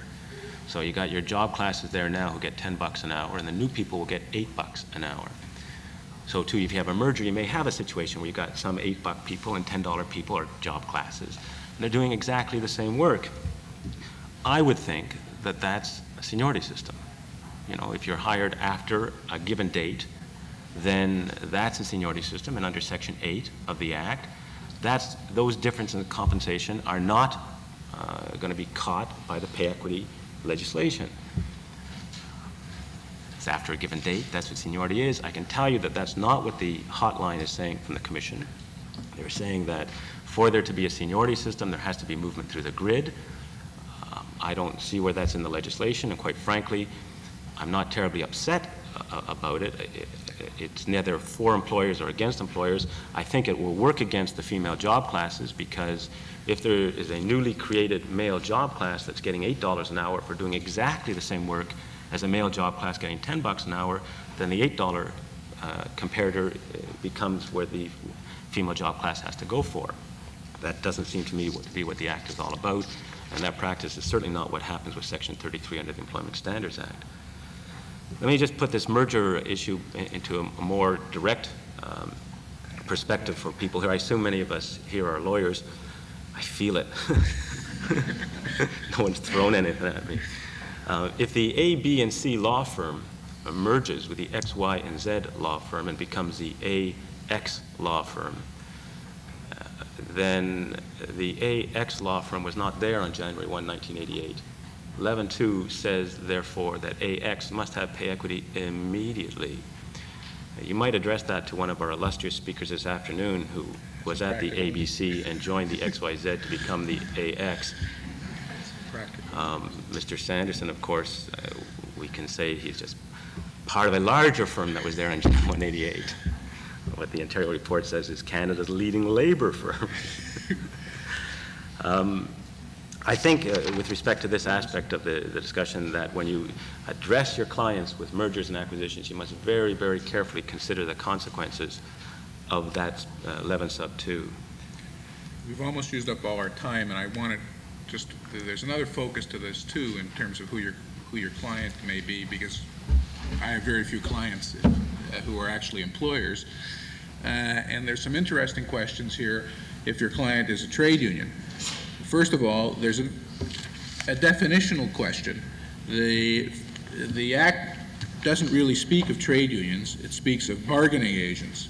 I'm not sure why, but what's interesting is that the definition of bargaining agent in Section 1 of the Act is a trade union that is defined in the Labor Relations Act that has the status of exclusive bargaining agent under that Act in respect of any bargaining unit or units in an establishment, and includes an organization representing employees for whom this Act applies, where such organization has exclusive bargaining rights under any other Act in respect of such employees. The latter part, I presume, is to catch trade unions that bargain under Acts and acquire their bargaining rights under Acts different than the Labor Relations Act, for example, the Crown Employees Collective Bargaining Act. But what's interesting is the first part of the definition, a trade union is defined in the Labor Relations Act that has the status of exclusive bargaining agent under that Act. Now, first of all, there are two parts that intrigue me about that. First of all is that it's defined under the Labor Relations Act, which raises a lot of interesting questions for associations, for want of a better word, that do bargain and do reach agreements that may be composed of employees that are excluded under the Labor Relations Act. I mean, I acted for a group of employees at the Toronto Board of Education that were all the people excluded from all of the other collective agreements. Presumably, they are not a bargaining agent because they wouldn't be a bargaining agent under the Labor Relations Act, because they are all composed of managerial employees. And we can take that one step further. Depending on the outcome of a number of cases, what about employees in a mushroom factory? What about employees at Cuddy's Chicks? What about employees at a number of other places? Now, that's quite significant, because if you're not a bargaining agent and you may not have any rights or obligations under the Act, and if you're an employer, you may have no, notwithstanding that you have an agreement with them, and notwithstanding that you have this informalized or formalized system of bargaining to reach this agreement with them, because it's not an agreement sanctioned by the Labor Relations Act, you may have no positive duty, no statutory duty at least, to bargain pay equity with this group. And take it one step further, the definition speaks in terms of a trade union defined in the Labor Relations Act that has the status of exclusive bargaining agent under that Act. Now, when it talks about status, I'm not sure what that means. Does that mean trade union status within the terms of the Labor Relations Act? That's a defined term. There are steps and procedures by which a trade union has to go before the board and prove its trade union status. There are a great number of trade unions that have existed for long periods of time in this province without ever having gone before the Labor Relations Act and proved their trade union status. If this is to be interpreted as requiring trade union status, and it's not clear to me whether that's exactly what it means or doesn't mean, you could have a situation, for example, voluntarily recognized unions. They have not yet proven their trade union status. If that definition requires that, again, the same consequences flow. Leave the definitional questions aside. There are some very, very other interesting questions that relate to where a trade union may or may not fall. Obviously, if you're a bargaining agent under the Act, you have the same obligation. You have an obligation under Section 7, because no employer or no trade union is entitled to, no bargaining agent, let's use the terms of the Act, is entitled to bargain for any kind of compensation practice that would violate Section 7.1, the duty to achieve pay equity. There's an obligation to bargain in good faith, and that's under Section 14 of the Act, and the obligation, as came up earlier this morning, is for every bargaining unit.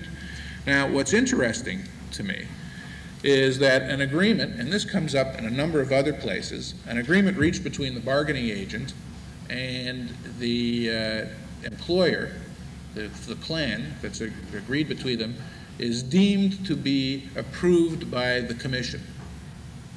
That's a wonderful phrase. I don't know what it means. Now, it's interesting to me that that wording has been selected because it doesn't say it's deemed to be in compliance with the Act, which would make things wonderful and everybody would know what that means and you wouldn't have a complaint. Now, presumably deemed to be approved by the Commission. Commission is defined to include both the office and the tribunal. Presumably that means that if the union or the bargaining agent and the employer agree on their plan, as smelly as it might be, that's it. Now, that's, depending on your point of view, either a wonderful or a somewhat astounding result. And I'm not sure yet what deemed approval by the Commission would mean. Because Section 7, again, imposes a positive obligation. It is open under Section 22 of the Act for employees to file complaints.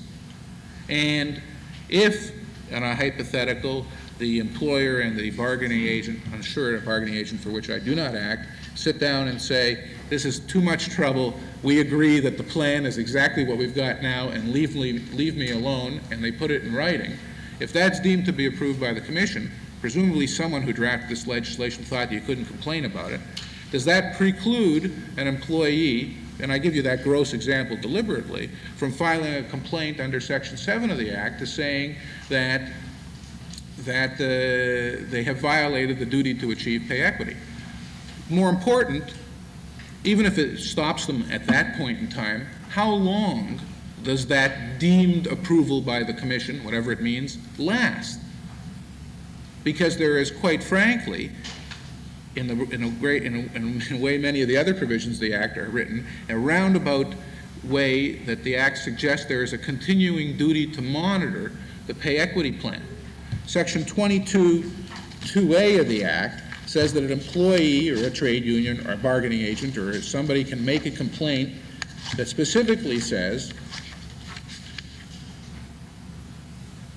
22(2)B, excuse me, that an employee, group of employees, or the bargaining agent, if any, representing the employee or group of employees, may file a complaint with the Commission complaining that with respect to the pay equity plan that applies to the employee or group of employees, that B, because of changed circumstances in the establishment, the plan is not appropriate for the female job class to which the employee or group of employee belongs.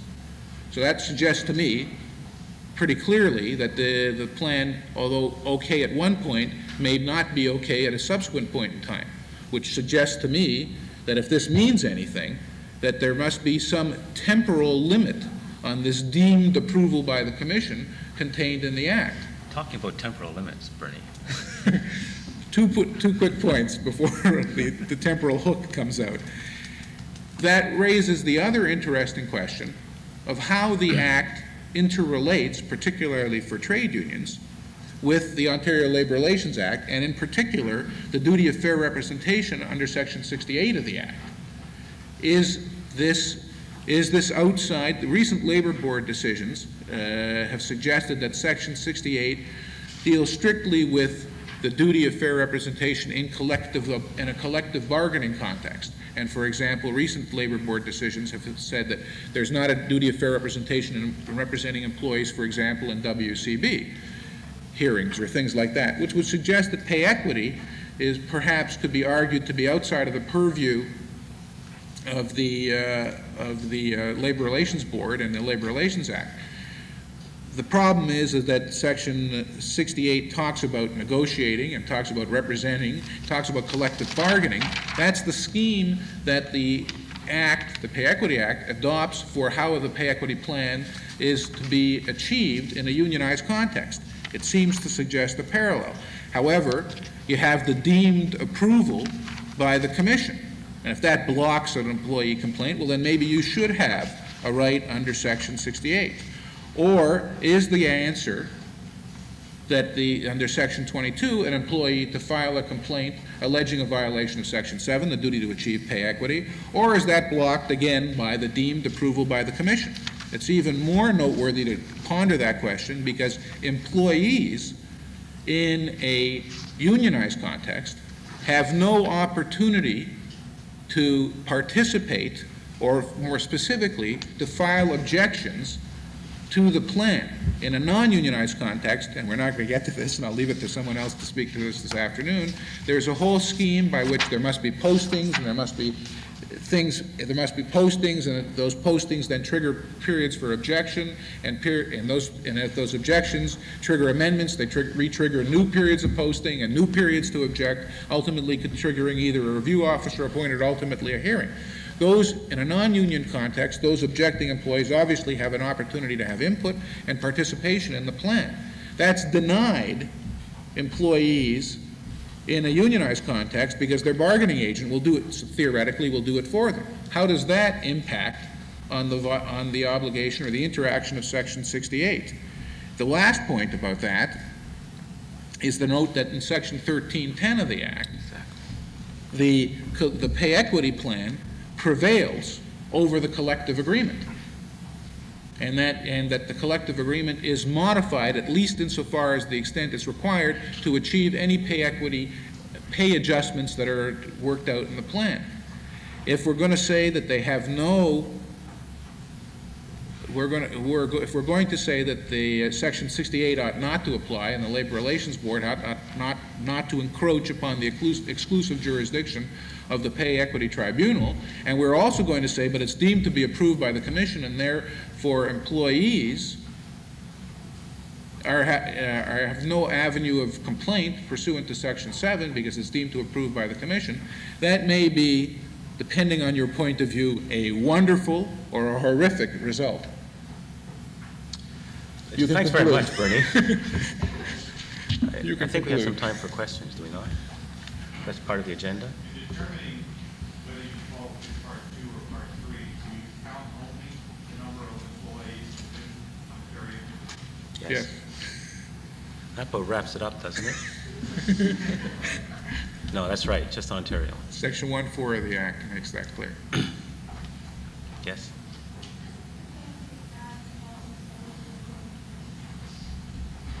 I didn't hear it. Does it apply to federally, I'll ask what you answer. No, no, no. Does it apply to federally regulated companies? I think the Sure. question is, I'm not sure. I'm not sure, actually, having said sure so quickly. Of course, Haldeman Norfolk pushed to the extreme. All health and education money comes from the feds.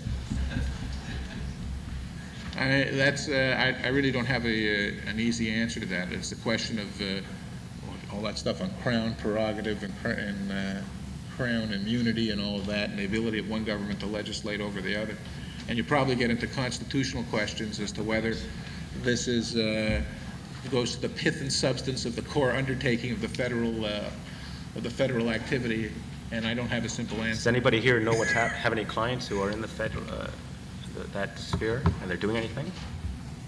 So the answer is no, it doesn't.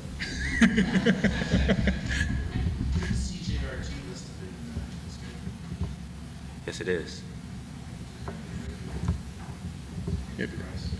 But that's the old Montcalm construction case, and that's even though you're building an airport, the construction activity is. CDC strictly fit within the Federal Labor Code and all of the. That's true. That's true. 4B.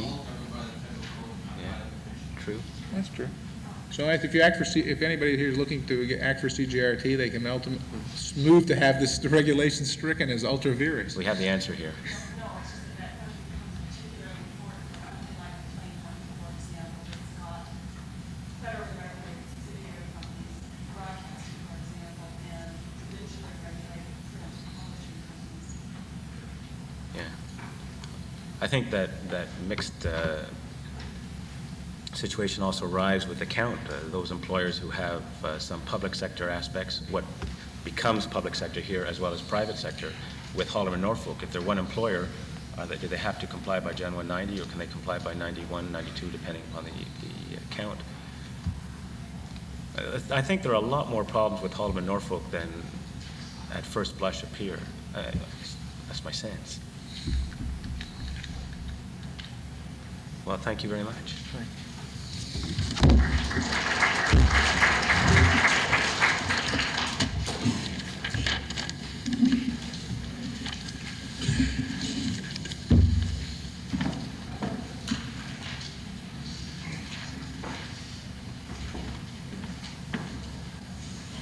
Thank you very much, Steve and Bernie.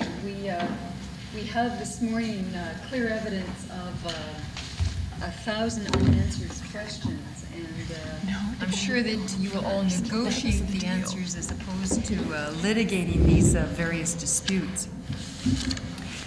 The next panel is going to look at the question of defining the job class. Janice Baker, who is a partner at the law firm of Hicks, Morley, Hamilton, and Stewart and Story, practices in the field of labor relations on behalf of management. Janice is a graduate of Osgoode Hall Law School and has been practicing or litigating pay equity cases extensively. In fact, I think that her calendar for the next 4 months resides exclusively at the pay equity hearings tribunal. Beth, I looked at my calendar this morning, and after New Year's Day for 6 weeks, I'm up there every day with the exception of 4 days. Cathy Lace is a partner in the law firm of Sack, Goldblatt, and Mitchell. And Cathy practices labor law on behalf of trade unions and employees.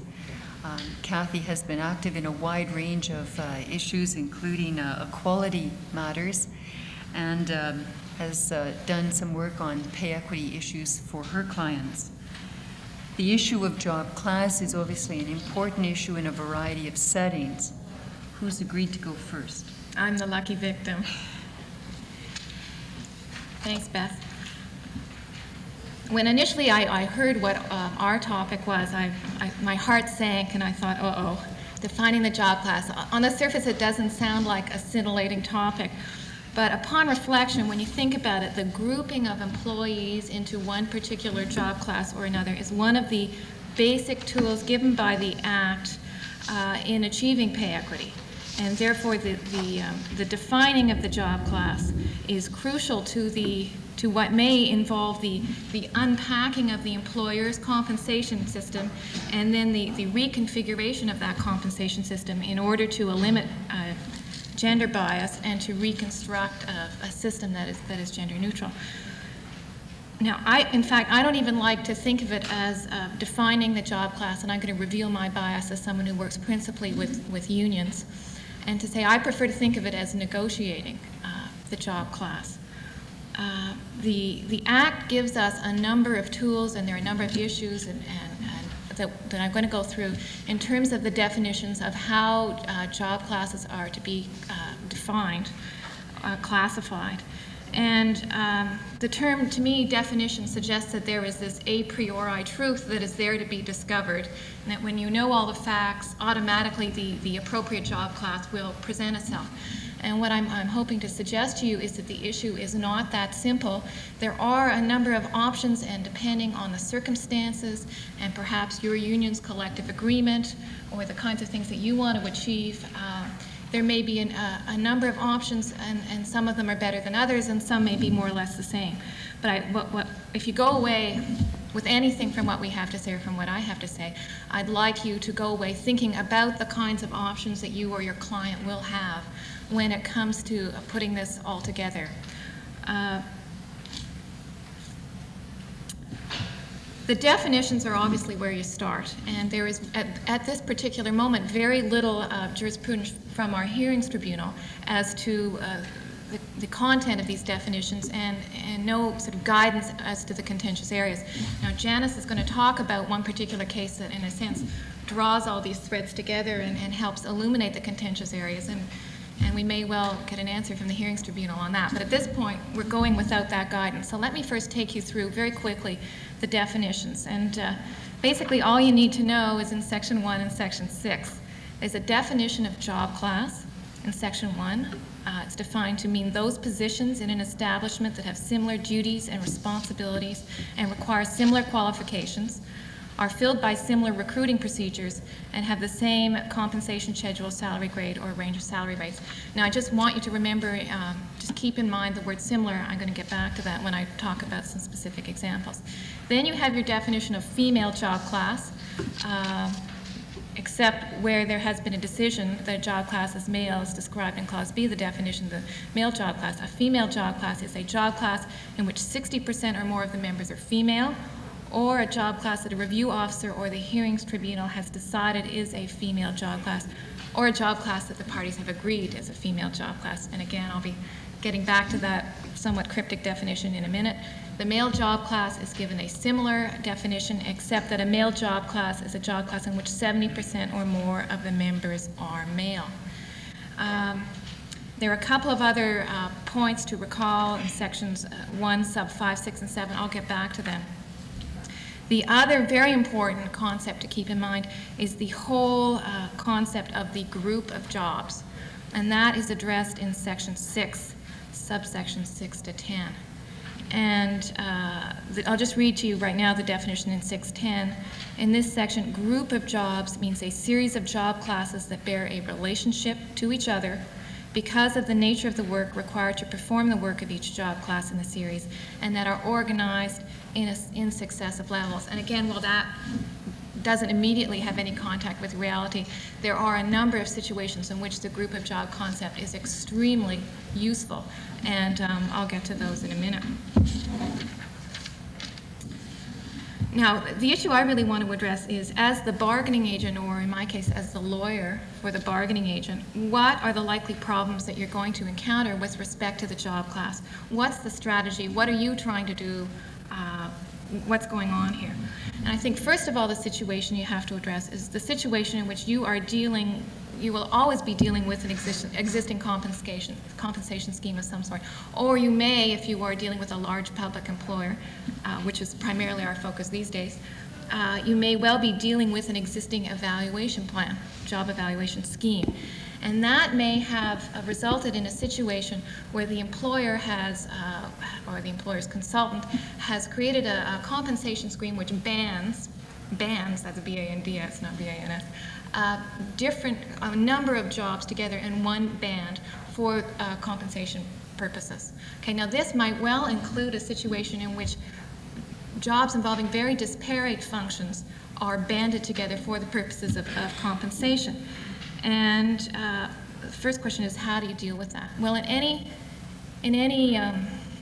pay equity situation, from the smallest employer to the largest, public, private, whatever situation you're in, obviously the most important thing that you can have is information, and I think that's been dealt with by the previous employers, or the previous panelists. The cybernetics decision, which is one with which most of you will be familiar, is a really good explanation, in a sense, of why it is that this information is so important. But essentially,